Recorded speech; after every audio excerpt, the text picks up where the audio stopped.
welcome to Film Strip. These podcasts are spoiler-filled as we discuss the plots, characters, and themes of the films in review. All content used or discussed in these podcast episodes is the property of the respective owners and used under the Fair Use Act, Section 504(c)(2), Title 17. Welcome to Film Strip. I'm Lindsey. I'm Brian. I'm Ron. And I'm Anthony. And this is our review of National Lampoon's Christmas Vacation, starring Chevy Chase, Beverly D'Angelo, Johnny Galecki, Juliette Lewis, John Randolph, Diane Ladd, E.G. Marshall, Doris Roberts, Nicholas Guest, Julia Louis-Dreyfus, and Randy Quaid. Written by John Hughes, directed by Jeremiah S. Chechik, released in 1989 on a $25 million budget, grossed $73 million at the box office, and is a certified classic for the holidays. So let's start with some backgrounds. Anthony, welcome back. Let me introduce you first. If we have any new listeners, Anthony is with us. Do you want to tell us about your background with the movie? And feel free to plug your podcast while you're here. Sure. So first of all, my podcast is called Tis a Podcast. It's a year-round Christmas movie podcast. We do delve into Halloween for 2 months a year.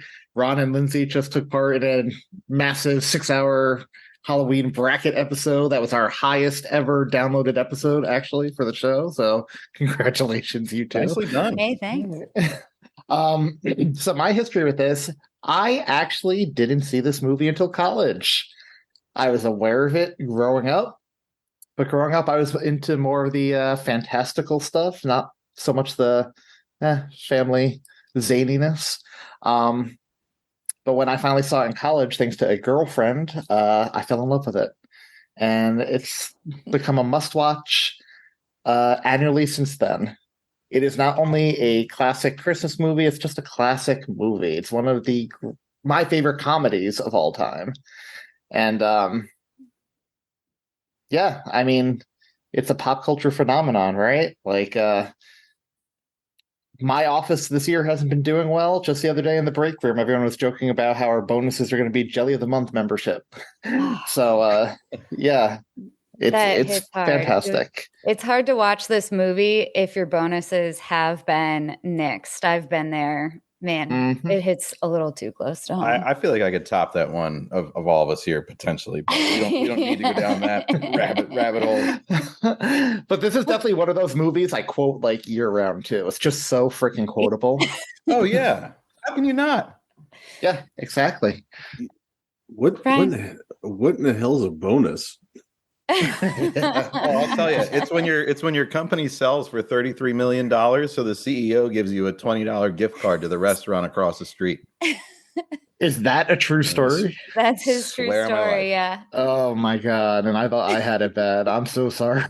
Wait, it gets better. And then I had to go to HR to sign off on receiving it so that they could have it for tax purposes. Wow, nice. Yep. Well, I hope that dinner was worth it. Yeah, I could afford an appetizer in Northern Virginia with that, so it was great. Good plate of nachos. I hope everyone listening has better Christmas bonus experiences than we've had in the past. Well, Brian, since you mention it, what's your background with this movie? Well, I grew up watching this movie. This was an absolute classic in our house. I remember very early on, kind of gathering around the TV with my family. I've got 3 siblings, 2 great parents, and we watched it at least once a year, normally closer to Christmas time because our household was a little more strict than Anthony's. We were mostly watching Christmas movies in December. We didn't start Christmas music until after Thanksgiving, but this is one of our favorites. It'll regularly get quoted throughout the year, and it's just not Christmas without seeing it at least once. And ever since being with Lindsey, at least 3 times. So I absolutely love this movie. Ron, what about you? Oh, much like Brian said, it's kind of a family tradition. We've watched it. We watched it pretty much every December when I was a kid growing up.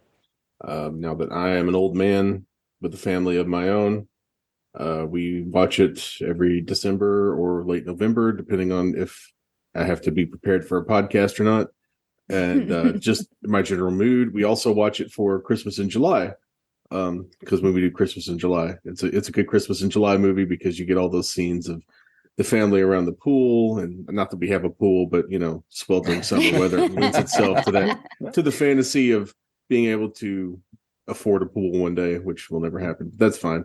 But it's one of those movies that I don't remember much about life before it, but I do remember them getting the VHS tape and watching it in 1990. I want to say was the first Christmas it was out on VHS, and getting the VHS rental and watching it, and then getting it for several years after that. So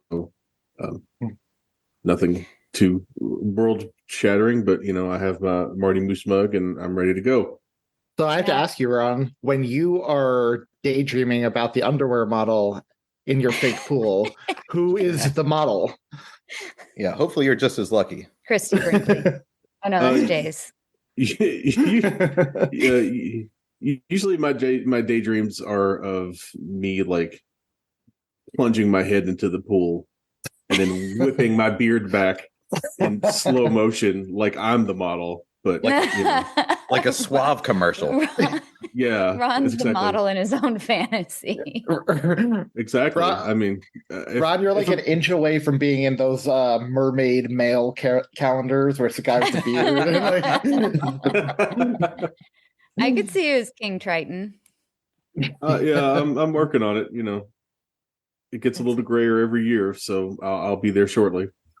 Now, Ron, you sent, I don't think I ever clarified this, but you sent an interesting text that said, I'm not allowed to watch Christmas Vacation yet, unless it's our next podcast. So then we told you it was going to be our next podcast and you watched it. Was that I need to know how that conversation went down. Well, after we watched European Vacation, I talked to my wife and I was like, at least this is how I think it went down. I'll be honest, I don't remember much of anything about anything ever, but that's how I've survived this long. But I remember it being we watched European Vacation for the podcast, and I was like, all right, we get to watch. I said, Holly, hey, you want to watch Christmas Vacation? Mm-hmm. It's still a little early because it was, because it wasn't even Thanksgiving yet. No, it wasn't even Thanksgiving at that point. And she was like, no, it's still too early. I was like, well, I think I'm going to have to watch it for the podcast. So maybe we can sneak it in the day Thanksgiving night or the day after Thanksgiving. And we did. It just sounds like a move that I would pull. Oh yeah, I know it's kind of early, but I gotta watch it for the podcast. Because me and Ron's wife are right. You got to time these things. You want to have too much, and you still want it to really hit that spot for you. It's the first viewing, and then you have to have a second and a third. See, my wife just rolls her eyes and goes in the other room. If she... So it's me and the wives. Oh, man. Now, my background's pretty similar to everyone else's. I've been watching it as long as I can remember. It's my dad's, I think, probably favorite movie, too. He quotes it all the time, to the T, every day of the year. Via text, on the phone, in person, doesn't matter. So I love this movie. I'm on record as saying it's one of my favorite movies of all time, and I stand by that. So, Ron, are you ready to razzle-dazzle us with a plot summary before we get too deep into this? I am not, but I'm going to try to fake it anyway. It's going to be, if I razzle and or dazzle anyone, it's because of lowered expectations. The kind that Clark Griswold does not have. Clark Griswold wants to have a great Christmas, and he will get that great Christmas at any price, whether it means driving out with his family to the middle of nowhere to saw down the biggest tree that he could possibly find, only to realize he didn't bring a saw, only to realize that his daughter had frozen about halfway through the trip. Clark is one of those guys who's always out for the perfect whatever it is. And that's been established throughout the other vacation movies thus far, right? So he wants the ultimate family road trip for the summer. He wants the ultimate European vacation. And whether or not his family actually wants this doesn't actually matter. Clark's going to get it one way or the other, which is really funny because that seems to be how the holidays really start working. Now, Clark has this idea of a great, perfect family holiday where all sides of the family get together. They all stay under one roof. And if you've ever lived with a mother-in-law or had your grandmother live with your family or had any kind of extended family stay over for a long period of time, you realize that is absolutely not going to work. However, Clark, being the eternal optimist, determines to power through no matter what, whether it's his family's constantly arguing with each other, having, 8 or 9 people under the roof at one time of, admittedly, it's a big house, but, it's not that big. Or the greatest problem any homeowner can have, having the house all decorated for Christmas and the friggin' Christmas lights won't work. That takes up a big portion of this movie as Clark bumbles and fumbles his way through the Christmas lights, probably to avoid his own family, possibly to hang out with his son, Rusty, or maybe just because it's part of the perfect Griswold family Christmas that he has dreamed up in his head.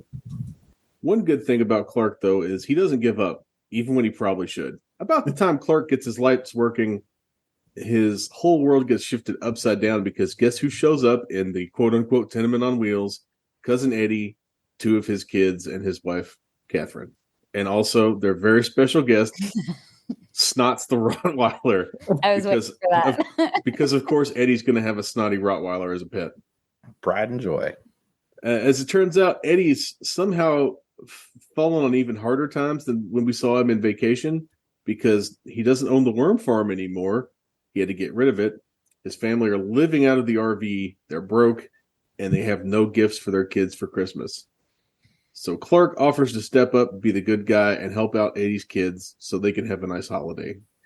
Meanwhile, Clark's Aunt Bethany, who is probably senile, and his cantankerous Uncle Lewis show up just to complete the great family Christmas. Now, Clark, in case the talk of bonuses didn't give it away at the top of the show, Clark is depending heavily on a bonus to complete the perfect family Christmas gift, a giant in-ground pool in his backyard. However, that bonus keeps not arriving. And it's already Christmas Eve. As if the not arriving bonus wasn't enough, the Christmas Eve dinner goes disastrously wrong. Aunt Bethany, who wrapped her cat up as a gift, which I would like a cat as a gift, but most people wouldn't. The cat gets electrocuted because of chewing on the cords. Uncle Lewis accidentally burns down the family Christmas tree with his what looks like a terrible cigar. When the long-awaited Christmas bonus arrives, it turns out not to be an actual money bonus, the kind that would keep the family from, going into debt, bouncing a check, that kind of financial hardship that people don't recover from. It's a Jelly of the Month club. Pushed to his limit, Clark finally snaps and angrily wishes for Frank to be delivered to his house in one of the greatest insult scenes of all time. While Clark rampages around the house, Eddie disappears. I think you can guess where this is going. Eddie shows back up with Frank Shirley tied up. Frank's wife calls the police. And then in a scene straight out of another Chicagoland movie, The Blues Brothers, a SWAT team breaks into the Griswolds' house and holds everyone at gunpoint. Frank decides not to press charges when everyone realizes that cutting out the Christmas bonus is kind of a dick move. And you think that's going to be great, right? Frank's changed his mind. Clark's going to get a bonus. Everyone's going to be very happy, right? Pretty good. However, there's one last thing to happen. Uncle Lewis, standing out in the front yard, lights a cigar, tosses his match into the gutter, and boom, the sewage that Eddie had been dumping into the storm drain from his tenement on wheels explodes. Clark's Santa Claus decoration goes flying through the air on fire. Aunt Bethany starts singing the Star Spangled Banner, and everyone joins in for a happy Christmas moment as credits roll. Ta-da! That was about as tortured as Clark's Neighbors. But, I got through it okay. Next time you're on Tis the Podcaster on, you're doing all the summaries. Oh, well, if you're willing to let me sit for 20 or 30 minutes and write it while the show's supposed to be recording, that's perfect. Straight from the heart. I What love a it. razzle dazzle. Yeah. Man, oh man.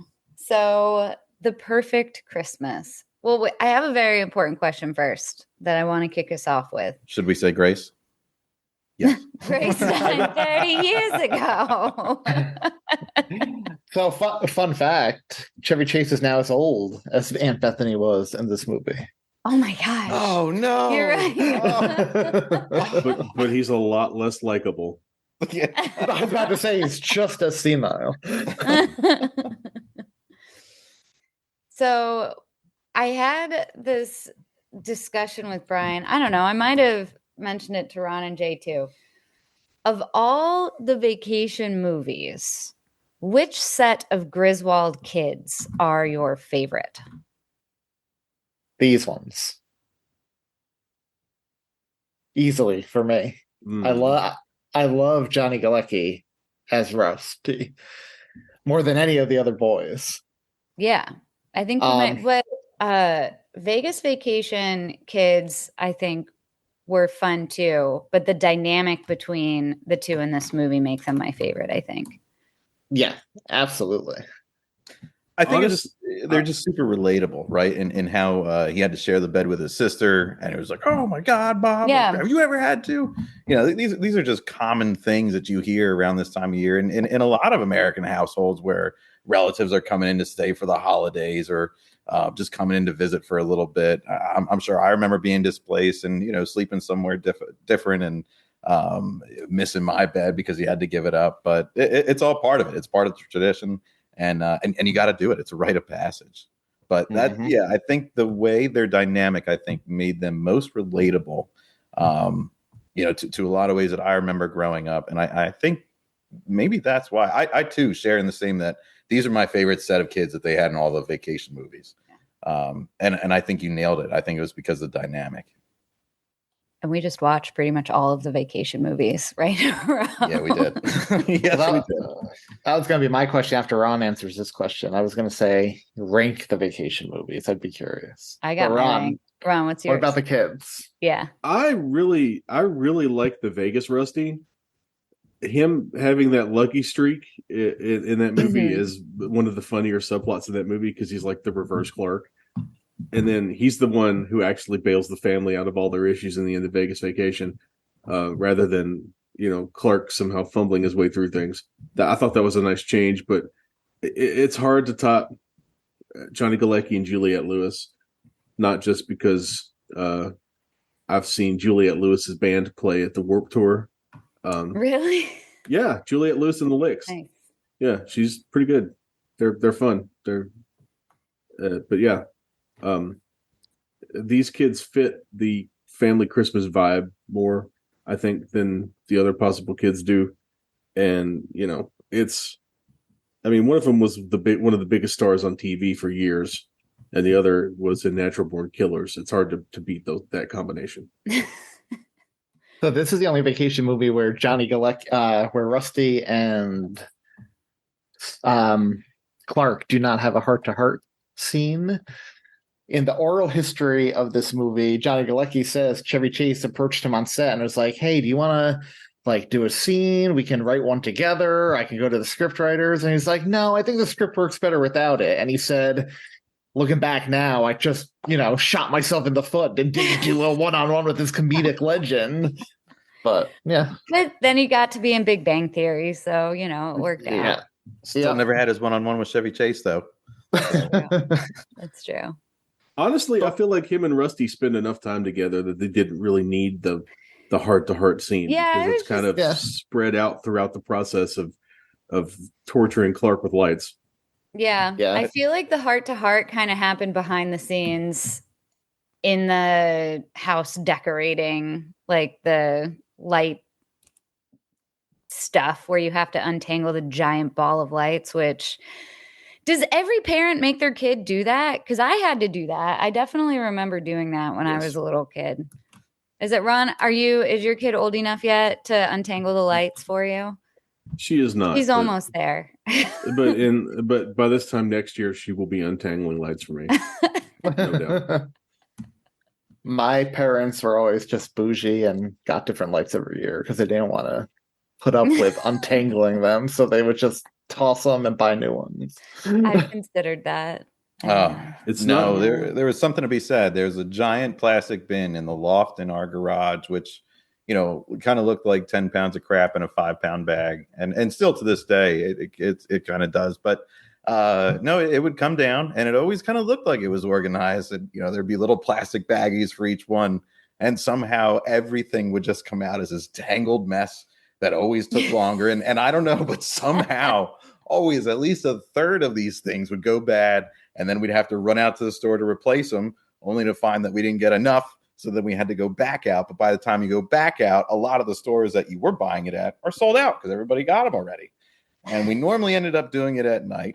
And we got smarter when we got a little bit older and hit college, because that's when the schnapps started getting poured with the hot chocolate, because we would do it at night. Nice. So I do have a couple of great memories of doing that with my brothers and sister and getting that set up. But I think everybody has to go through it at least one time, or at least be involved in it at some capacity. If we're not as lucky as Anthony is here, where his parents obviously love him and they get new lights every year. Well, I was about to say, even though I didn't go through the untangling thing, I think we've all been through trying to find the one light that's causing the whole strand to not work. Didn't your family just pay people to do that for you, Anthony? That's what they do now, and that's because they're older. No judgment. No judgment. No, that's smarter. That's just smart stuff. Ron judges. I can see it in his eyes. No, I'm not. It's not judgment. It's jealousy, because that sounds great. We have neighbors who definitely hire professionals to decorate their houses. You can tell. It does look nice. Average price, by the way, I heard this on the radio, is anywhere from $2,500 to $4,500 to get that done. I'm sorry, $2,800 to $4,500 in our area. Have your lights done. I think I'll keep the money and do them myself. Well, you do them, so I'd rather keep the money and have you do them. She'll keep the hot chocolate with the schnapps coming your way. Right, yeah. All right, Anthony, you asked to rank the vacation movies. You want to go first or last? Yeah, so I'll go first. So Okay. Christmas Vacation. Number 1. Yep. Then maybe controversial, Vegas Vacation. Then European Vacation, then the original Vacation. Wow. I That's a surprise. don't think you're going to find that as controversial as you think. That hurts. Okay. Right, I'll go next. Christmas Vacation. I'm exactly the same. Christmas Vacation, Vegas Vacation. Oh no. Was it what? I think I like the regular Vacation better than European Vacation. I'm trying to remember. Do you remember? I'm pretty sure you like the original better than European Vacation. Yeah. Okay. Because we watched that after European Vacation, because I realized I hadn't seen it yet. So yeah, I'm gonna go Christmas Vacation, Vegas Vacation, regular Vacation, European Vacation. Come on, Ron, give him the correct order. Well, the correct order is Christmas Vacation 2, Cousin Eddie's Island Adventure. Oh no! Blew it right out of the gate. That's not true at all. I don't think I've ever seen that one. But, no, we started watching it, and after 10 minutes, decided to stop. It's unwatchable. But Christmas Vacation, regular Vacation, Vegas Vacation, and European Vacation. Boom. I'm gonna echo that exactly. That is the correct order right there. It's all because of the scene where park's closed. Moose out front should have told you. That is one of the things that I've used the most. One of the things my family has used the most throughout our many summer vacations. There would always be some sort of vacation riff where we would go to a thing that's supposed to be open and it's closed, and someone would say, "Oh, Moose out front should have told you." That's great. That's great. For me, it's I'll always associate Holiday Road with a good looking blonde and a red Ferrari. You know, I just anytime you hear that, whether it's a part of a commercial or a cameo in a show, It just goes hand in hand as much as some of the scenes from Christmas Vacation. I don't want to spoil them just yet, but But in European Vacation, we get Beverly D'Angelo's striptease on old-fashioned camcorder that goes viral in Europe before the internet existed. Yeah, but in regular Vacation, we get actual nudity. Boom. That's also true. That's true. Actual nudity trumps almost nudity. Mm-hmm. And I think Christmas Vacation, we brought this up, is the only one that doesn't have nudity in it. Which I think is part of the reason nudity. This is so popular, because families can sit down and watch it together. Yeah. Also, it's perfect. So, I mean, yeah, that too. The nudity. I mean, you could have added boobs in there, and it would have still been perfect. I mean, I will children, but I'll settle for the implied boobage, and it was tasteful side boob we got. I'll also settle for his amazing monologue at the store about it being a bit nipply outside. Look, Russ, no line. Well, you're wearing your coat. All right. Now that we've ranked everything, our favorite kids and our favorite vacation movies, let's get into the nitty gritty, folks. Let's start with the family trip to get the tree. It's got to start in the station wagon. Beverly D'Angelo has to sing something, and away they go. She does have a great voice. We talked on our European podcast about how she is actually a very accomplished singer. And Chevy Chase is great. I love the kids in the back of the station wagon too, just like rolling their eyes at everything. Chevy Chase is me in this scene, and the kids are my wife, because this is me around the holidays belting it out while we drive, and she's just sitting there very annoyed in the front seat.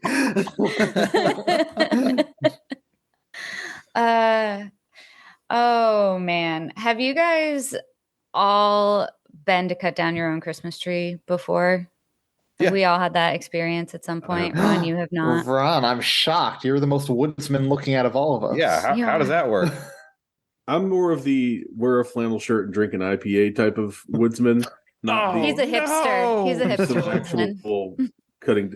Well, I live in a city. I'd have to drive like 45 minutes to an hour to get to a Christmas tree farm to cut down a Christmas tree. I don't want to go to Indiana. No one wants to go to Indiana. Okay. Pass. You get a pass. Just because of Indiana. I mean, my wife is Canadian, so we literally, when we go up to spend Christmas up there with her family, it's just all woods in the backyard. Her dad gives me a saw, and we trek out into the woods. It's not even a farm. You just trek through the hills to find one. Is it an actual hand saw? So you really have to. Oh, yeah, it's a hand saw. Yep. No, Bush League. You have to bring, what did we bring last time? I brought a Sawzall. Yeah. Nice. That's awesome. Made things so much easier. Helped out 3 other dads that were out there getting yelled at by their wives for not doing it fast enough, or getting tips and kids were crying. Well, I mean, it wasn't bad, but I mean, there were other people like yelling, like, "Oh, you should do it this way," and I just, offered them the saw, and they would cut it down in a few seconds. So I feel I saved a couple other Christmases. I have been Audrey in this scenario though, like literally frozen, eyeballs frozen open, can't feel my toes. It's the worst. I think I was Audrey in most of this movie at some point in my life. I am definitely, and I'm curious to see if Lindsey or Brian is with me on this, because they're in Jersey. I'm New York, Jersey, so that's not an insult. I definitely drive like Clark Griswold, the finger and cutting off people who are cutting me off. That scene resonated with me. It's called driving with a purpose, and that's how you're supposed to drive. Thank you. Thank you. Ron, is that how you drive? Yeah, I don't think it's necessarily just a New York, New Jersey thing, because that was the way I used to drive. But now, once I got the Challenger, I slowed way down because I saw how cops would look at me when I was driving, and I realized this is asking for problems I don't want and can't afford. That's fair. But maybe they were looking at you thinking, that's a sweet beard that guy's got. However, well, I will say, saying that, I don't speed anymore, but I have flipped off cops on occasion. They were coming the wrong way down a one-way street, having left the pizza place that they'd been eating lunch at. And like we're doing like 45 in like a 25 alley. So I'm going the right way down the street and I have to swerve to the side of the road or to the side of the alley so they can roar past me. And they got the double freedom rockets for that one. And I also yelled the double freedom rockets. And I also yelled some unpleasant things out the window at them about, eyesight, parentage, and whatnot. I will say, I think that what isn't New Jersey, New York about Clark Griswold's driving is his complete a skill for being oblivious on the road. Because I got to say, this might be the most unbelievable scene for me in the whole movie is just straight up not even realizing you're going right underneath a truck. I know that at least we drive with purpose around here. I can't speak for other places. But I think of all the scenes in the movie, for me, that's the one that I'm like, how did he not see it? Not the thing going in the air or lighting the gas fire. It was absolutely sliding underneath the truck for me that I just could not. There's no way. Maybe it's a Chicago thing. Yeah, could be. Drives with purpose and is also oblivious at the same time. Though I've seen New Jersey drivers do the same thing. That is a masshole thing. Look, piss off every state that listens to us. It's everyone else's job to get out of my way. That's how it works in Chicago. I will say, though, this is my second most least believable scene in the movie. We'll get to my most unrealistic scene later on.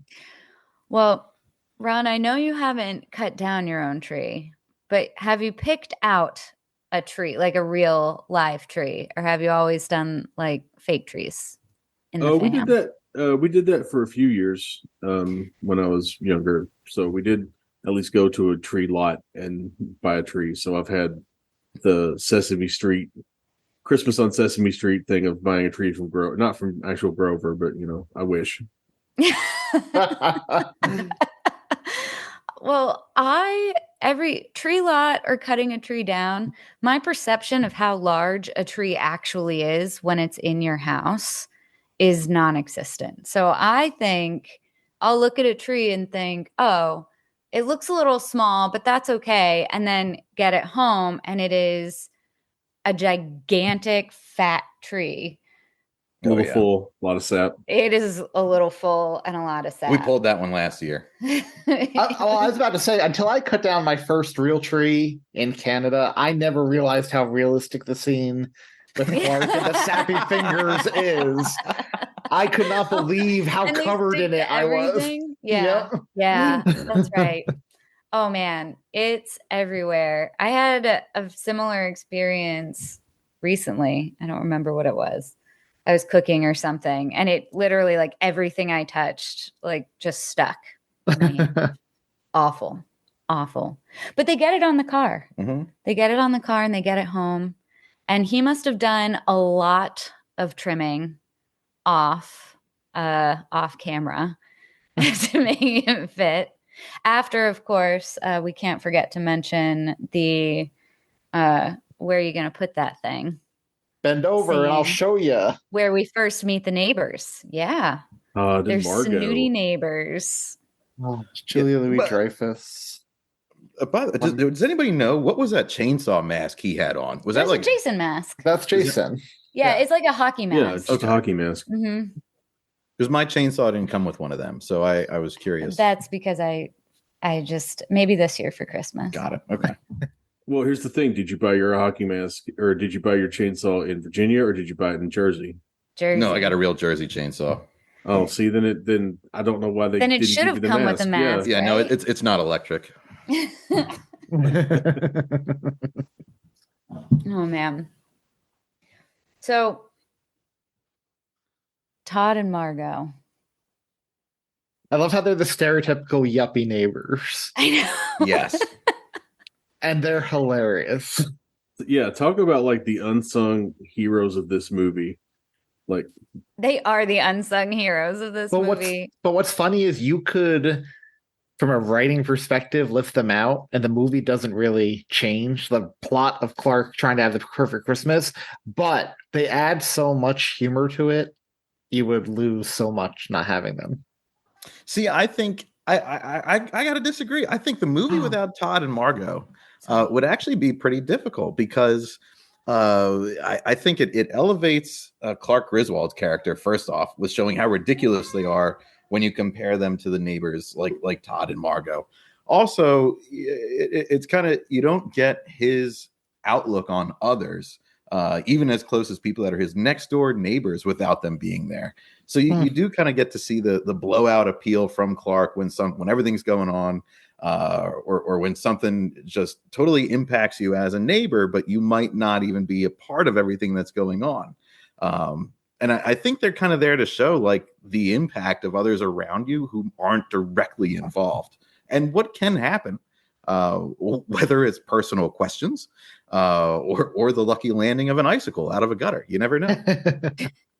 That's a totally fair point. You changed my mind. Yeah, I feel like Clark needs an antagonist. If only Clark needs an antagonist, and we need kind of an audience. I mean, Cousin surrogate, Eddie I is guess. kind of an antagonist. In fairness, devil's advocate. Is it him or Shirley?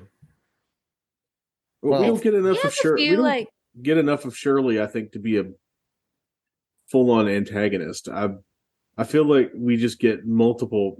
I feel like Clark just has antagonists all around him, regardless of where he's going and what he's doing. Like there's always someone to pit him against, and I feel like that's you needed someone to pit against Clark while he's spending half the movie, putting up Christmas lights, and it can't just be Clark versus himself. Like you need someone grounded to have Clark and the Griswold family's general wackiness bounce off of, I think. Agreed. Yeah, it's true. It's true. Yeah. And I think every family, every person, maybe not every person, but there's multiple antagonists in every family. Like every situation could have any number of different antagonists and they'll change. And sometimes it's just really tiny and sometimes it's ongoing, like the mother-in-law, not my mother-in-law, Clark's mother-in-law. My mother-in-law is an angel. The lottery with that one. Clark's mother-in-law, Doris Roberts, who always plays the mother-in-law from hell. Yes. Yeah. But she's so good at it, though. She is. She really cornered that market. I love the burp when she's drinking. You guys know what I'm doing when they're standing outside. Yeah, she's And drinking like, those what a martinis or waste whatever. of time. And then she burps. And I don't know if that actually happened, but it's so perfect for her character. It just feels really on brand for that. I think what makes this movie so good, besides the humor, is it gives me legitimate stress in how much I can relate to it. Like the scene where all the relatives arrive at the same time. It's just this chaotic whirlwind of them going around kissing everyone and hearing snippets of conversation. Immediately Clark's mom is like, talking about some, he's looking at, no, I think it's fine. Whatever. And I think, oh my God, coming from a big Italian family, that scene gives me agita every time. And I think that's part of the reason this movie's so popular, because you can relate to it. I get flashbacks from the same moment. Like everyone in your normal immediate family just relaxing, hanging out on the couch, and then the doorbell rings and everyone just looks at each other. Like, here it comes. Everything's about to change. Brace yourself. Gentle listener, if you didn't know, Anthony was Italian. He's recording this in a wife beater. I run hot. So he could show off all of his new tattoos. Right. They're not new, but thank you. No I gold run chain, hot. though. No, I did ask for one for Christmas. So next time we record. Fantastic.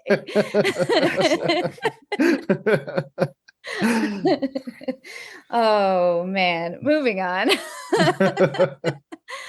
So family comes in, hilarity, pandemonium, chaos ensues.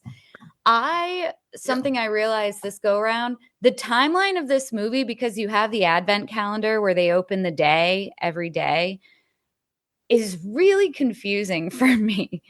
It feels They're there like a long the time. days, yeah. And the days feel really long too, which maybe sometimes the days can feel really long when you have family staying with you for a while. I get that, I guess.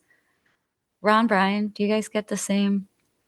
Yeah, I mean, I definitely feel like it's more than just a day or two, but it is bizarre in how they only show. Yeah, it is bizarre in how they only show like one meal, together, and that of course is the Christmas meal.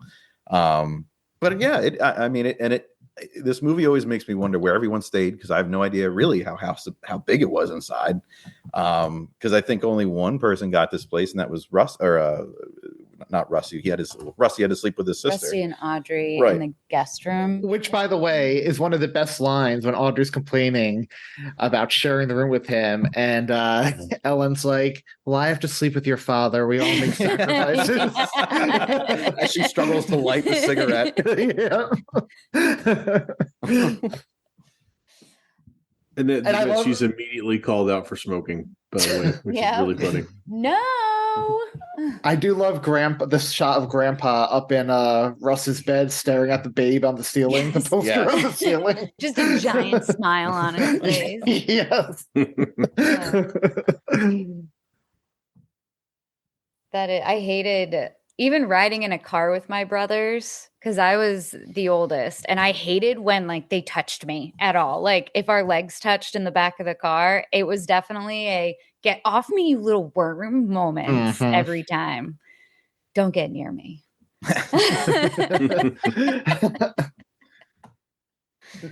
I said, I'm Audrey in most parts of this movie at some point in my life. That's why she's so relatable. So I have a question for you guys, because obviously a large part of this first half of the movie is everything decorating the house, the lights outside.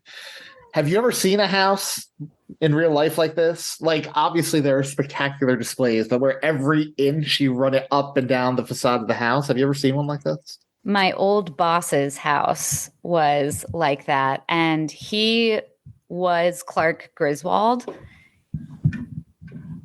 He lived for Christmas every day of the year, and the background screen on his work computer was his house lit up just like that.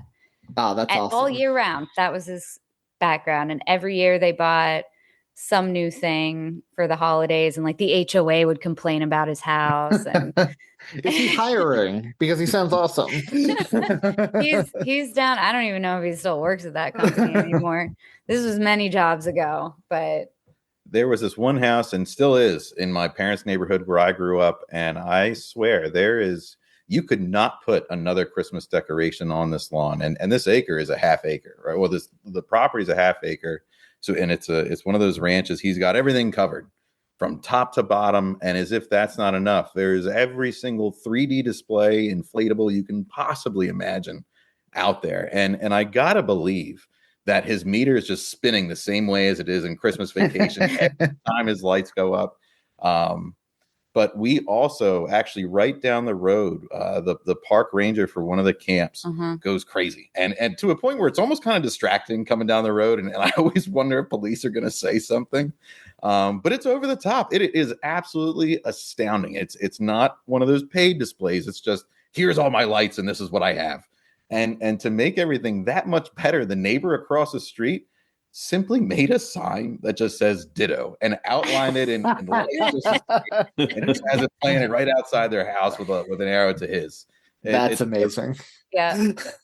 Yeah. The neighborhood that my mom lives in, and that I lived in for 10 years or whatever. It used to be Christmas Central. Every house would be decorated. It would be one of those places that's a draw for the rest of the city. So coming home in the afternoons from work or whatever, having to leave was always a huge pain because traffic would just be backed up for miles to turn into the subdivision and go crawling through all these streets. And it was literally a whole, 5 or 6 streets of Griswold type houses that were just slammed as many lights as they could onto their houses. I mean, that's gone away now these days because everybody got old or sold or their house or whatever. But for a good 20 years, it was like that. That's awesome. Because even before we lived there, we would go there to drive around. Yeah, That cool. Sounds great. I can't imagine being the Grinch that moves into the neighborhood and says, "Oh, we're not doing the lights." No, I do like, you see it online every year, that one display that went viral of like the guy who had the Grinch and it's just one strand of lights and he's stealing it. Like, I'm like, okay, very minimal but very Christmassy. I'll take it. Yeah. Yeah, give him a lot of credit there because that's like the most minimalist type Christmas display you could do outside, but does show a fair amount of effort, I think. Now, what about you, Anthony? I know you take decorating your Christmas tree very seriously. Are you the house or are you the balcony? They pay people. I do have lights around my balcony, but when I have a house, I do want to try it at least 1 year, like every inch, just like this movie. If you got schnapps, we'll come help you. You know what? Deal.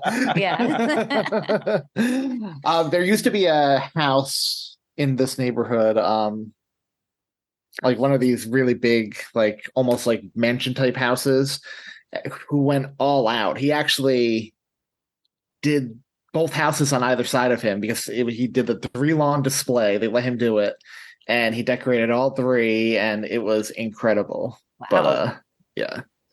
Doesn't do it anymore because he's too old. I mean, that's a lot of work. Not everyone can pay someone to do it for him. Yeah, true. There was a guy in the neighborhood over, in the town over, where he actually had it scheduled when his display would go off because it was done so well and so many people would show up that at one point he actually had like a collection can because of the amount. Like people would come in. I think it was in Cranberry, New Jersey, but it was a big thing, and it would go off at like every 15 minutes. On the 15 minutes, it did this whole show. It was awesome. I can't imagine the level of effort he put into it, but it is a tremendous memory I have from being younger. That's cool. So to everyone out there that goes through the effort, there's a lot of people that do appreciate it. Mm-hmm. Man. Well, let's talk about shopping. I know now, thank goodness, we have overnight shipping from Amazon and Walmart and most other online retailers. I cannot imagine going shopping at a mall days before Christmas. I've done it. Of course. I've done it. With my brother, we had to have some people come pick us up. I've gone as late as Christmas Eve before. Wow. Christmas Eve? Wow. I know someone who exclusively, I used to work with him, and he every year did all of his Christmas shopping, all of it on Christmas Eve. And he had this whole thing set up. He'd go to the mall. He'd stop at every like food kiosk in the mall basically as like his little break, and then just go to the next store. And it's the entire Christmas Eve day was shopping. And that sounds exhausting to me. Well, this specific Christmas Eve in question, I met Henry Winkler. Winkler. He was at the mall, and I embarrassed myself in front of him because he was walking toward me, and I'm walking toward him. And I'm like, "That's that guy. That's that guy." I couldn't remember his name I couldn't remember his name, and he's passing me. So I go to say hey like that, but it comes out hey like Fonzie. And he takes one look at me, literally looks me up and down, and he's like, "Yeah, I've never heard that one before." And then he walks past me. I'm like, oh. Oh no. Ron, what about you? Your Christmas shopping's probably already done. Yeah, my Christmas shopping's been done for 2 or 3 months now. Wow. Jeez, that's amazing. Well, I mean, we just have one person to shop for, really. We just Maeve. So, it's easy to pick things up on sale that look like she might like. So, So what about Black Friday or Cyber Monday? or any of the other crazy deals, like a December to Remember. Toyota-thon? This is a Toyota-thon household, sir. No, December to Remember. What are we, pagans? Come on. A reason for the season. No. I mean, we do get stuff from all that stuff too, but it's usually not Christmas things. It's more like, well, she can have this for her birthday in March, or, we need a new hutch for the kitchen for the coffee stuff or whatever. So it's not specifically holiday related stuff. It's more just like, got to buy some crap that we're Americans. I feel like you've only got maybe another year or two of this left, because when your daughter gets a little bit older, those commercials hit you pretty hard, right? And they really come out. Those marketing companies are really good at it. And the Toys R, remember when not anymore, RIP, but when Toys R Us used to send out their catalogs, I think Amazon does it now. That's a highlight of the year as a kid. But they're not sending it out 2 or 3 months before Christmas, right? That's like maybe a month and a half at most, I feel like. And what are you going to do then? When you're all wrapped up, but they find something new that they want. Would you get it, or is it coming in for birthday? I'm a sap, so I'd probably get it. I would too. And then whatever the Christmas thing is can become birthday. There you go. At least I'll be shopped ahead for some event or another. It's a smart move. My niece has made it easy on everyone. She, since last year, creates, and she did one this year too, a what I want for Christmas PowerPoint. So that's awesome. And it is thorough. She has links, she has prices, she has sizes. She goes, yeah, it's a lot of work, but I don't know, I like it. I said, yeah, because you get a lot of stuff from that PowerPoint. Well, she makes it so easy. Me at 34 years old, kidless, I keep a Word document all year with things I want, with links and things I don't buy myself. I just give it to Sarah and my parents come November. And I'm like, just work your way down and coordinate with each other. Please and thank you. Appreciate I make it easy for people. Yep. But the shopping is where we get the beautiful scene between Clark and Mary and Rusty walking in on them. Yeah, and I feel like this scene's pretty powerful though, because even though Rusty and Clark don't have that one-on-one scene that they have in every other vacation movie, I think some of these small clips that we get kind of tell the whole story and how they are, what their dynamic is. And I think it's a great one. Kind of he walks up, he kind of gives him the side eye, and Clark immediately kind of snaps right back to it. But it wasn't anything bad. He just kind of the deer in the headlights look. Yep. And again, Chevy Chase is such an amazing comedian. But besides the physical comedy he does in this movie, again, this whole little speech he gives talking to this woman, screwing up his words, it just comes so naturally. It's so funny. So well done. Almost like he's done it before. Yeah, it makes you wonder, what did he say to get her to show that there's no line? Hey, ladies. I mean, Clark has to have some kind of game in order to pull an Ellen Griswold type.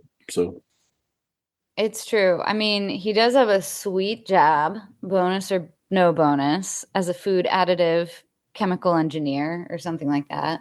Which, let's go back to his job for a second.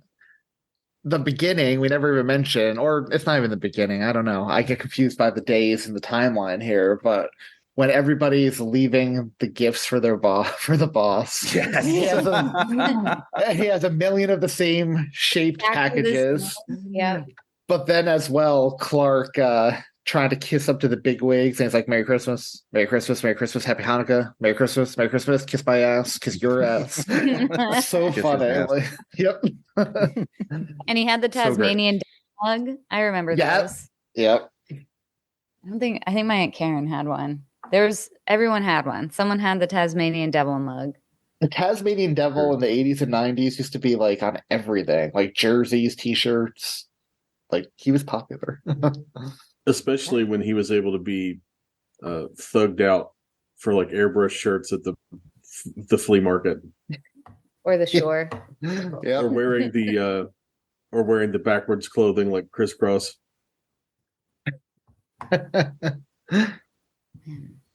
I was just trying to figure out how much we think Clark Griswold made as a food chemist to have that house and a stay-at-home wife in the suburbs of Chicago in 1989. And so far, It was 30% more than last year. That's all that matters. yeah. I think it was definitely six figures then and equivalent to at least $500,000 now is kind of the general consensus. Which just doesn't feel like enough. Which is wild because if you look up what food chemists make now, it's like $50,000 a year. They make, a decent enough living for that kind of job. And I know you're going to get more being in the Chicago market, but like, is he like some sort of like secret vice president of food additives or something? Clearly not. He wasn't in that important board meeting. But look at his office, though. He's got a pretty good office. It's Yeah, a he sweet does. office, and he definitely works in the city. All fathers of Christmas movies that live in Chicago all work at the same secret company and just make a ton. They Macaulay really Culkin's Home do. Alone. Yeah. Scott Calvin and the Santa Claus. Yeah. Arnold Schwarzenegger. That's right. And they're all decked out in like Burberry and Yeah. wearing So Rolex. what you're saying is he works for the mob? Because that was what my understanding of what Kevin's dad did in Home Alone. I could see that. Yeah, that's true, because that is unclear what Kevin's dad does. Like in what Home He kind is of- Tony Soprano's associate on The Sopranos. Like what kind of food additives is Clark making? Poison for the purple gang? He mentioned cereal in one of them. I thought there was something It's about a varnish on cereal that a keeps non-nutrient the milk. A non-nutrient cereal varnish. It's a semi-permeable osmotic membrane. something. I love that he called it a varnish. Yeah, that's what always sticks with me. It's not a cereal additive. It's not cereal coating. It's cereal varnish. Right. Is Which there sounds like also- he's just spraying like poly on the cereal to make it shiny. Basically. Yeah, is there like Basically some what sort it of is, I like guess. shellac for corn nuts or something that he's also invented? I guess this is as good a time as any to say that's probably my least favorite scene in the movie. Which part? The sledding scene with where he's polishing it with the food varnish, and then he goes. No, it's not the zipping. food varnish. Oh, It's some sort of industrial lubricant. Yeah. Well, whatever it is, this is the That's most your- unbelievable scene that's in the your- movie. Well, we can't get, I don't disagree with you, but we can't get to that scene before we get to Cousin Eddie showing up. Because That's true. Cousin Eddie shows up very shortly after shopping, I guess, or after Clark. the lights. Yeah, he finally gets after the the lights lights. on. Yep. Which, who doesn't remember that? Like, I remember that being a struggle with my dad. There was always that one light switch in the Yes. garage that had to Every be time. We have light flipped up switches or like down. that Yeah. everywhere. Well, we've started finally, after being in here over a year, we figured out where most of them go. But there's always a rogue light switch, and you're just unsure. For all Yeah, the times it must- you use the Christmas lights, huh? Yeah. No. It I must just be a mean light fun switches game all over the place. Electricians play to torture people, Oh, they doing it on definitely love it. purpose. Having been an electrician at one point in time, yes, it's definitely a game. Wouldn't that be funny if it was? We didn't really, but that's hilarious. Yeah, so then Cousin Eddie shows up in all of his glory. During Clark's happiest moment in the Yeah. film, by the way. He is crying tears of joy how good the house looks. And he's just going around hugging everyone. And then Cousin Eddie shows up and pops that balloon. Oh, and Snots and Rocky. Oh man.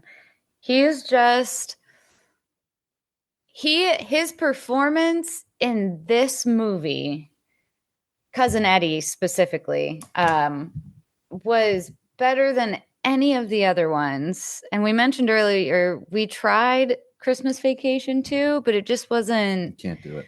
We ended up stopping. He can't be the main character. No, it doesn't work. It doesn't work.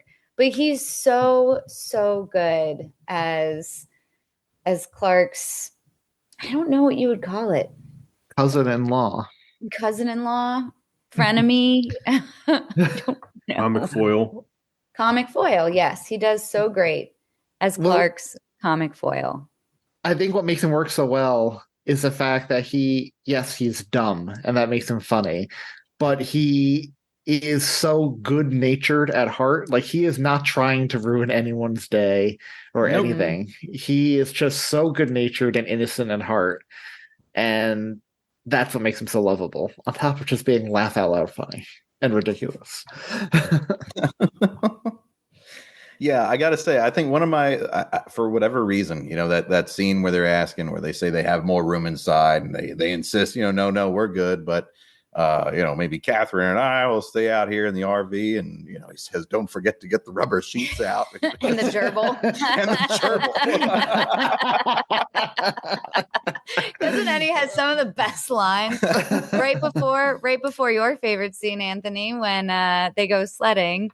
And he says, "Nah, Clark, it's that metal plate in my head." I'm not going to go sliding down the ground with nothing between my brain and the ground but a piece of government plastic.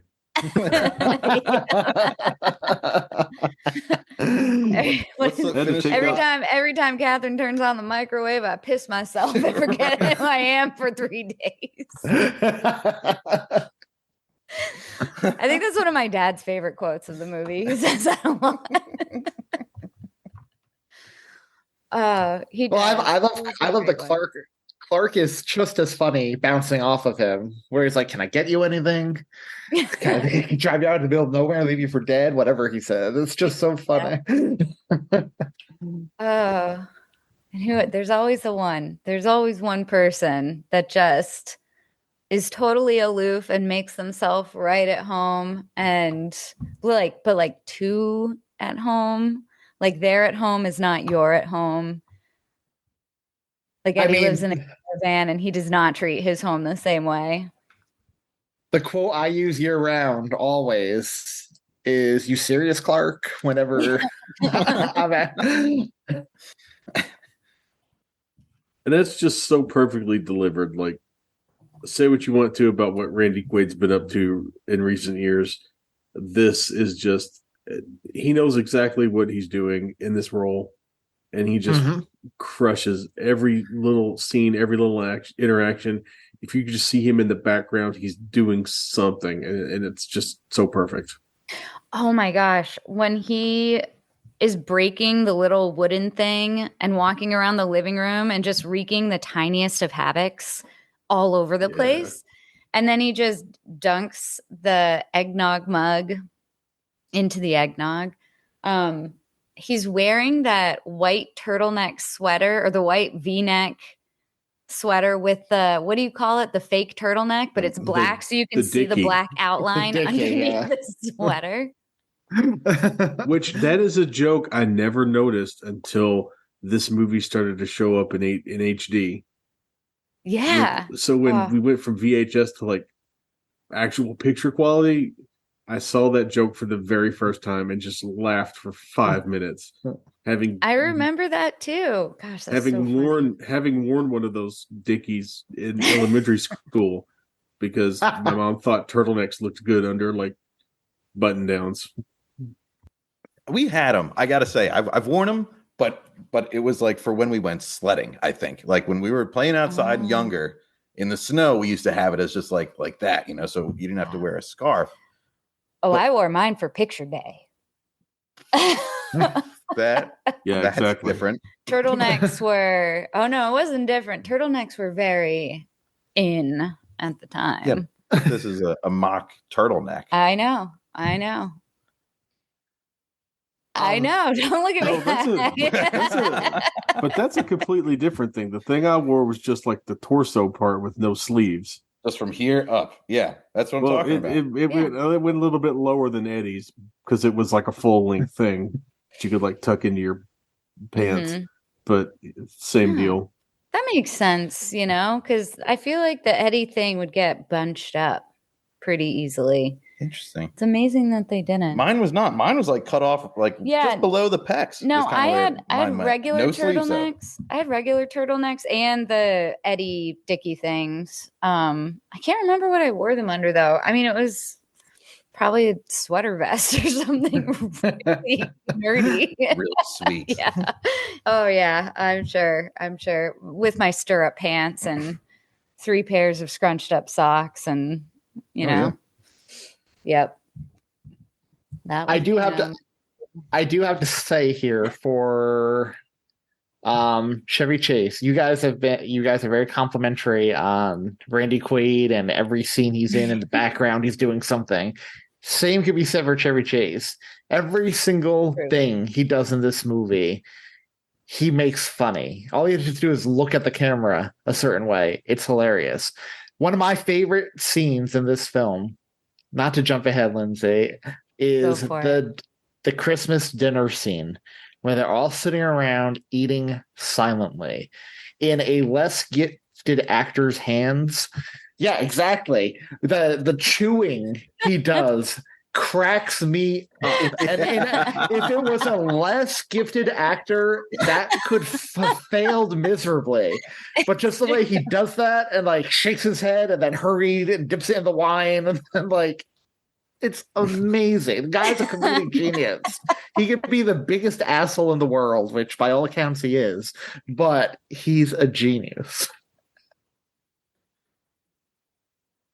Oh, he's not Tim Allen. He's got a little ways to go.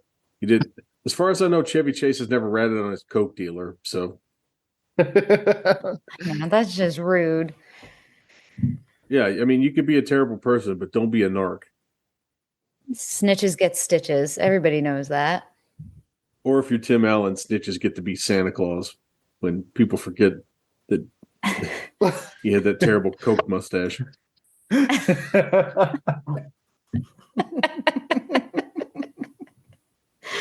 Well, this is the Chevy Chase show, not the Tim Allen show.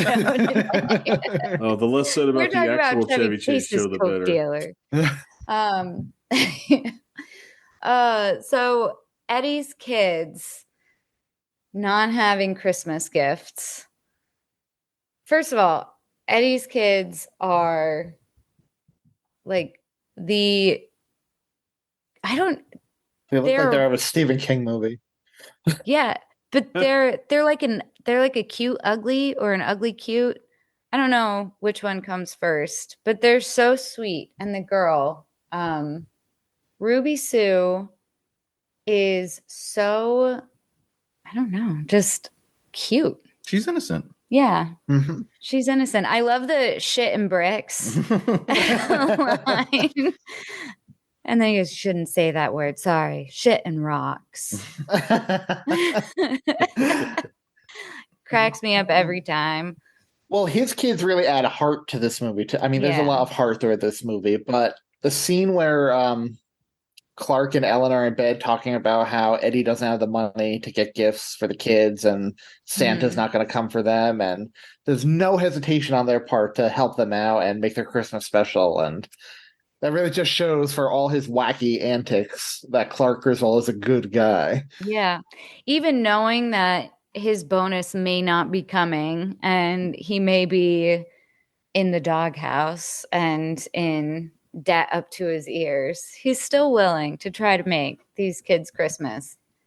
Well, it all ties, as good as he can. It's because it all ties back to what we were saying in the beginning, right? I mean, that's who his character is. He's the ultimate version or form of whatever he's trying to become. So whether it's the ultimate vacation that he's trying to deliver to go on a Wally World, or traveling through Europe because they won the 2-week vacation. I think that's what in his head, this Christmas vacation is. Every kid has to have a perfect Christmas, and you cannot have that without having something under the tree for him. And I think that's just kind of tying back into it. You know, he wants the whole family there, even when everything goes south. No one's leaving. We're all in this together. You know, that's his outlook on this. And I think it just ties into the fact that his character is supposed to be the ultimate American family man, I think is what he's supposed to be. And he does a great job illustrating that. He wants the Christmas for his kids and his family as a whole to be as special as it was for him growing up, which we see it was. He says that to his dad later on. I wanted to make it this Christmas as good as the ones you gave me. You see it in the attic when he gets locked in the attic and he has a turban on his head and he's sobbing at the old family movies, which another brilliant scene. But yeah, that's a great point. He is the ultimate American family man. Yeah. And then his dad rolls in with the line, well, I had a lot of help from Jack Daniels. Right. And it's true because the Christmases we remember as kids are not the same Christmases that our parents remember when we were kids. We had very different experiences. So, and I mean, there's your example right there. I bet every kid in that Griswold house is going to remember that Christmas as, well, maybe not a perfect Christmas, but I bet Eddie's kids will remember it as a perfect Christmas. Yeah. And I guess a guy running around with a chainsaw on Christmas wouldn't be that out of the character for the life experiences that Eddie's kids would grow up with. Right. Yeah. Well, I love as well, speaking of Eddie, I love when Clark makes the offer to get his kids gifts and help him out a bit. The first thing Eddie does is dump a 60-pound bag of dog food into Clark's shopping cart. It was 3 of them, wasn't it? Yeah, it was like 3 of them. Like every different kind of dog food. And the best part was the last and biggest bag of dog food was dropped right on top of a box of light bulbs. Oh my gosh. Oh, sweet Snots, who gets into the trash at dinner, doesn't eat the cat, but the cat meets its own demise. Electrocutes itself, which they sell that now on Amazon. Like, yes, I've seen that. It's to hide the cord on the Christmas tree going into the wall, so you would lay the flat cat down on the floor. I luckily have never had a cat chew on wires, but I do know that is a thing that some of them like to do. It's a real hazard that I think some families face. My cats have never chewed on wires, but one of my cats did knock down the Christmas tree one year, climbing up into it. Your cat knocked down the Christmas tree? He climbed into it, or he jumped into it, and it teetered, and you just saw him jump out scared, and in slow-mo, the Christmas tree fell. I have a giant leg lamp from A Christmas Story, too. It missed it by like an inch. I thought I was going to reenact the scene from A Christmas Story where the lamp breaks. Well, as long as you have glue at home, though, I think you're okay. Yeah, exactly. Aunt Bethany is one of my favorite characters in the whole movie, and she has 2 of my, well, I have a lot of favorite lines in the movie, but one of the lines that makes me giggle every single time I hear it is when she and Uncle Lewis shows up and Clark is helping her up the stairs, and she goes, "Don't throw me down, Clark." I can't handle it every time. I just like bust out. It's still my favorite. It's the best line in the whole movie. It's so weird. I love watching Uncle Lewis get frustrated with her. Well, talk about a guy who's cornered the market on playing that sort of character. William Hickey, who did both in this movie and in A Nightmare Before Christmas, where he played the cantankerous, mean-spirited old man who may or may not be immune to poison. Yeah, he may or may not be immune to poison in this one too, because he seems to have survived Bethany's cooking. The two of them are just so funny together when Bethany's like, "Oh dear, did I break wind?" And he's like, "Jesus, Bethany, did you clear out the room?" You couldn't hear a dump truck driving through a nitroglycerin plant. Did you guys think this podcast was just going to be quoting the movie? Because I did. Mostly, yeah. Yeah. It's impossible not to. I know. I'm waiting to see who does the speech, does the mental breakdown speech. Oh, man. I don't know it well. I don't know it well enough. If it's anyone here, it's going to be Ron. Yeah, it's got to be Ron. I'd have to pull it up for reference because I would get it backwards because I'm like I said, as previously established, I'm unprepared and lazy. I know. Hallelujah. Holy shit. Where's the Tylenol? Where's the Tylenol? My dad can do it all verbatim, and I've heard him do it many times, all verbatim. I mean, I think it was you, Ron, who said at the beginning of the show, like, it is one of the all-time greatest breakdowns in film history, that monologue.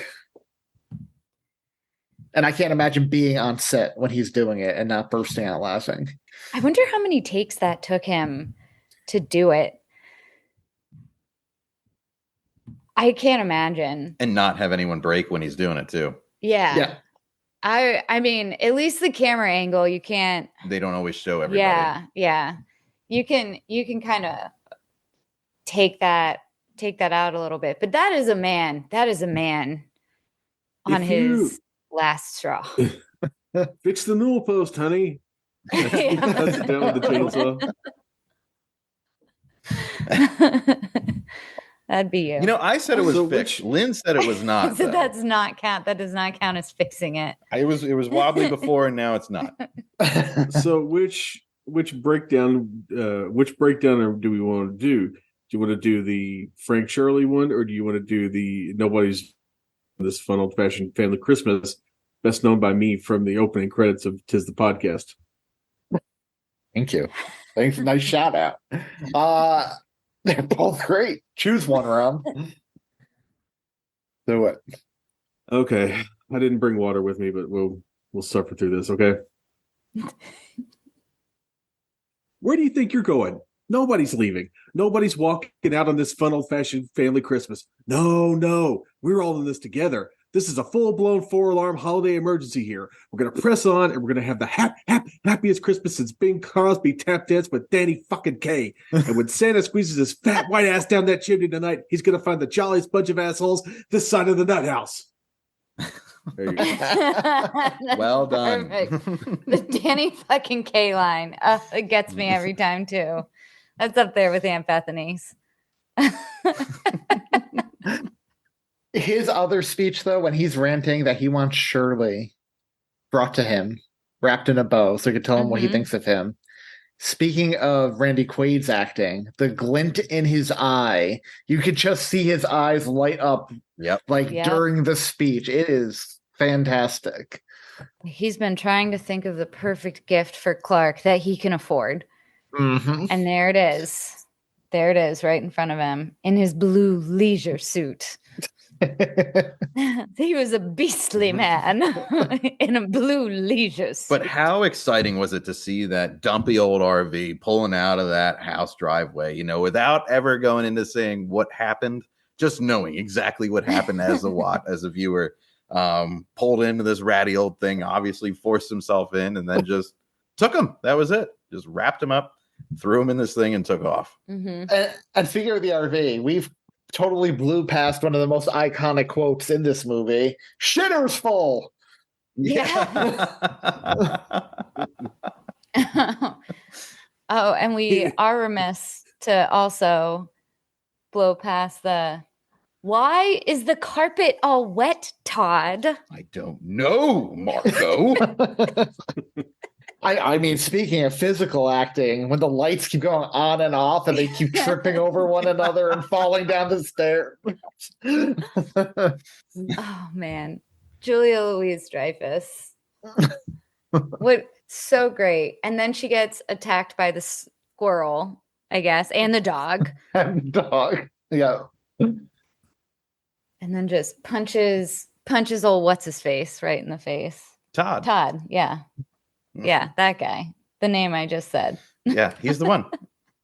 I think the perfect thing that encompasses the whole Cousin Eddie thing is after Clark unwraps the Jelly of the Month Club certificate in lieu of his bonus, where he's like, Clark, that's the gift that keeps giving the whole year. Because it's definitely a character for him to he's clearly been making the best of a bad situation for quite some time and not letting it get to him. So it's only natural that Eddie would see Look that on the as a bright spot. side. Oh, that's so sweet. I didn't even think about that. That's just that line always felt kind of like, and I know he didn't mean it, but felt kind of like salt in an open wound. You know, when someone's trying to pick you up, but you're like, I can't right now. I have no interest in being happy or looking on the bright side. But great point. Cousin Eddie's had to make the best of bad situations for a while. Heart bigger than a brain. Yep. Yes, sir. I mean, his daughter is in the clinic getting cured off the wild turkey, and his son is about to embark on his career barking for the yak woman. But Ruby Sue isn't cross-eyed anymore. Fell down a well, eyes became crossed. Or kicked by a mule, eyes became crossed. Fell down a well, go back to normal. I don't know.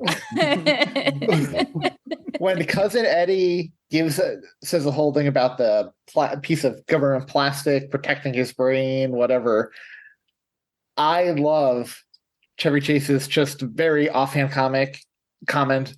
Do you really think that would make a difference, Eddie?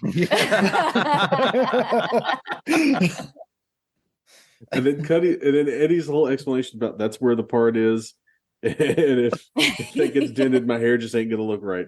If I get a dent, that just ain't gonna look right. My hair isn't gonna look right. Hair ain't gonna look right. And that just won't look right. Over here, it's Sorry, Lindsay. You look like you were gonna say. I was just gonna say we've talked a lot about the chemistry between Chevy Chase and Randy Quaid, but the chemistry between Chevy Chase and Beverly D'Angelo is like off the charts too. And she has said in perfection. And she has said in multiple interviews over the years that like he was like her second. They were like each other's soulmates outside of their marriage. Like they truly loved each other, which I think is cute. But I mean, every scene they're in together is magic. But I love when the SWAT breaks in and they tell him the SWAT team breaks in. They tell him to freeze, and his hands are in the air, and she's like has her hand on his crotch, like and they're just frozen like that. Welcome to our home. And then she shakes his hand and puts it right back. Yeah. I love their chemistry in all of the movies. I think they're so great together. And I think we mentioned it in our European vacation podcast. Go back and give it a listen, folks, if you haven't yet. That she gave him the nickname Sparky, and then it just stuck through all of the movies. And she still very adoringly and lovingly calls him Sparky. Yeah, I love that. So cute. Well, then he does end up getting his Christmas bonus. Not all of us have been so lucky in similar situations. I love that even his wife was like, oh, you didn't didn't give them their bonuses. And the cop too. If I had a garden hose, I'd beat you so.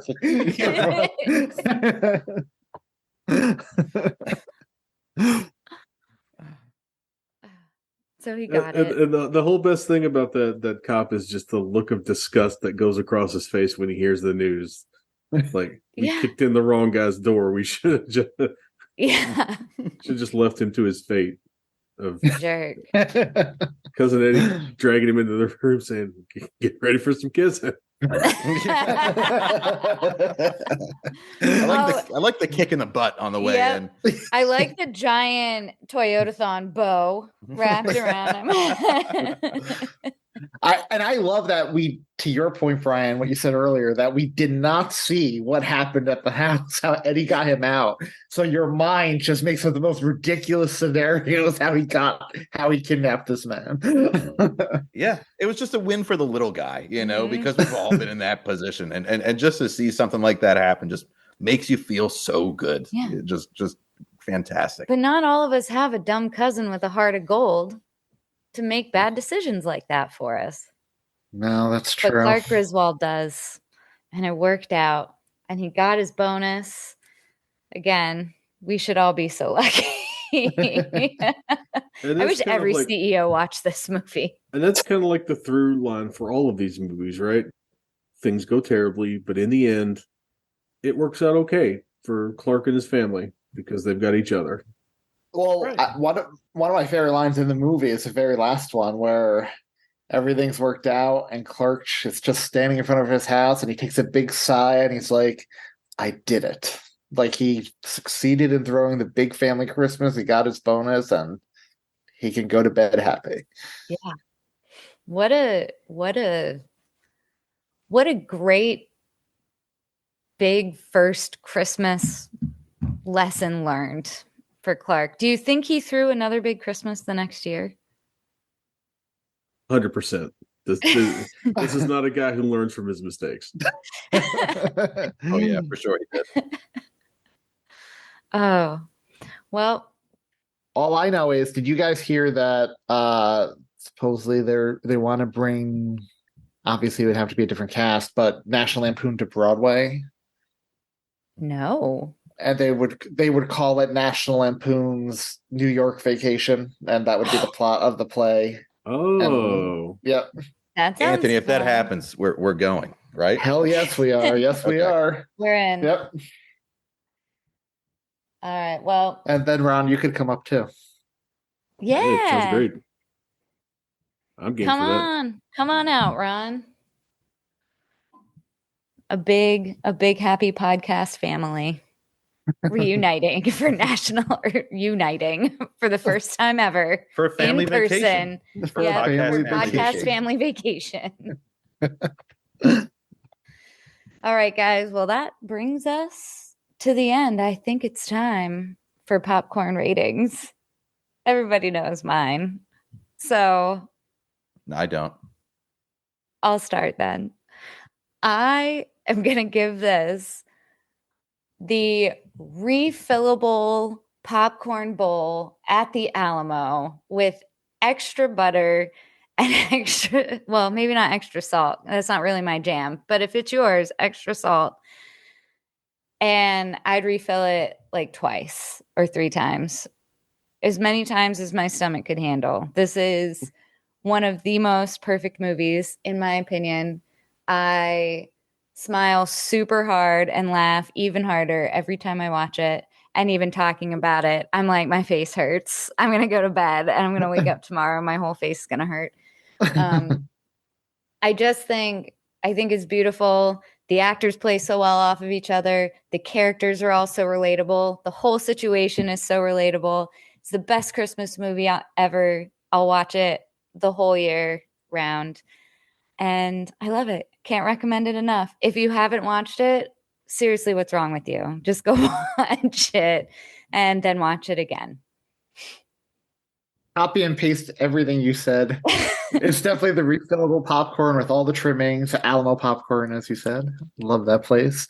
But this is one of those movies every single time it's on TV during the season, which is often. If I come across it, I don't care what part of the movie it's on. I will leave it on and watch it from that point onward to the end. I cannot get enough of it. Like you said, it's one of the most perfect movies ever. It's one of the best comedies ever. And yeah, it's fantastic. Before I kick it over to Brian and Ron, though, I do want to say we didn't mention at all the opening number, which is iconic. The animated opening sequence, Christmas Vacation. Gosh, you're right. With Santa going down the house. And That's one of my favorite parts, actually. Yeah, absolutely. And the beginning where the minute the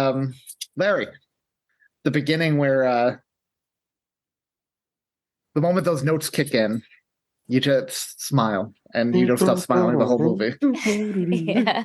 Yeah. And it's a shame they never release that version to buy on iTunes. I check all the time. Really? Mhm. Sad. Also, just a quick note, I love how all of our pets have tried to inject themselves into this podcast at some point during the show. I mean, they know it's a family, it's a podcast about a family reunion, so they're family. Yep. It's not a film strip recording with me involved. If Jasper, Carlisle, or both don't do something stupid during the middle of it. So, Yep. All right, who's next, Ron or Brian? Ron, what's the rating? What are you giving it? extra large popcorn. That's a dumb question.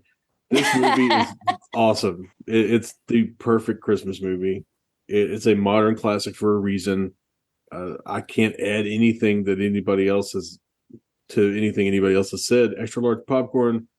Throw in some seasonally appropriate white chocolate and maybe some crushed up candy cane sprinkles on top of the white chocolate while it's still warm, so they stick.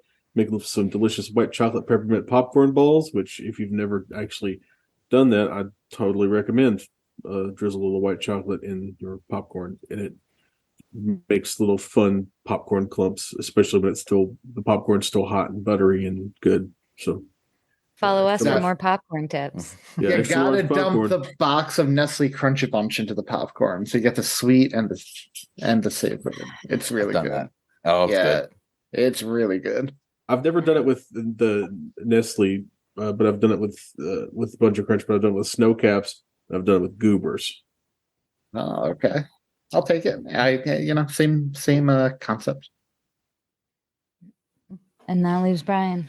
Well, Ron only gave it an extra large, so I'm going to have to give it an extra large because I actually like this movie. But and I would say an XXL size. Oh.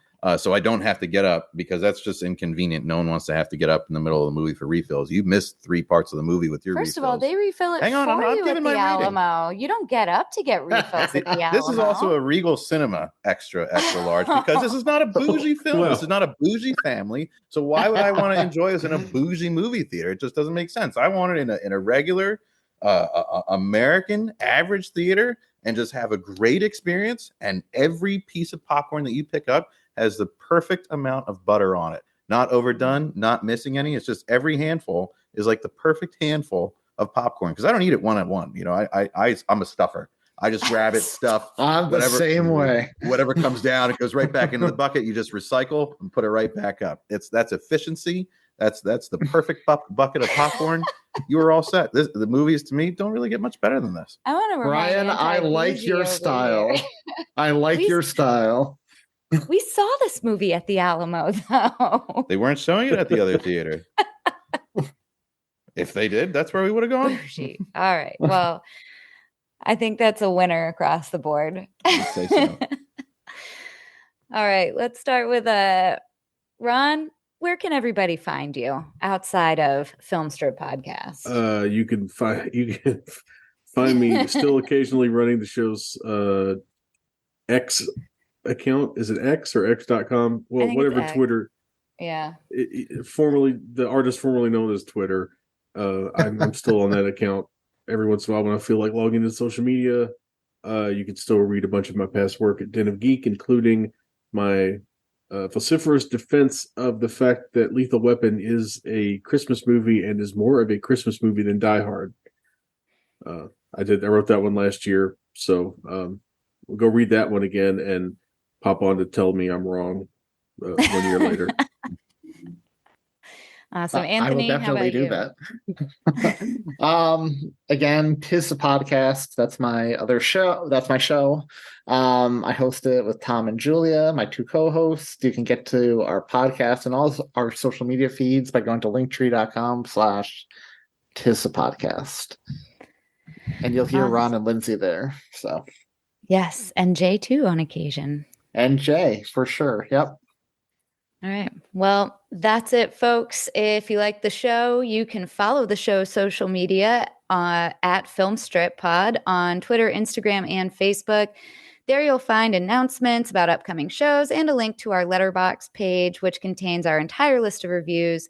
Go to filmstrippodcast.com to link to our anchor.fm distribution site where you can find your podcast platform of choice, including Apple, Spotify, Google, etc. Please share the show. And if you can, leave us a positive review. It helps other people find the podcast. For Ron, Brian, and Anthony, I'm Lindsay. Thank you for listening to Film Strip, and happy holidays to you and yours. Merry Christmas. It's that time. Christmas time is here.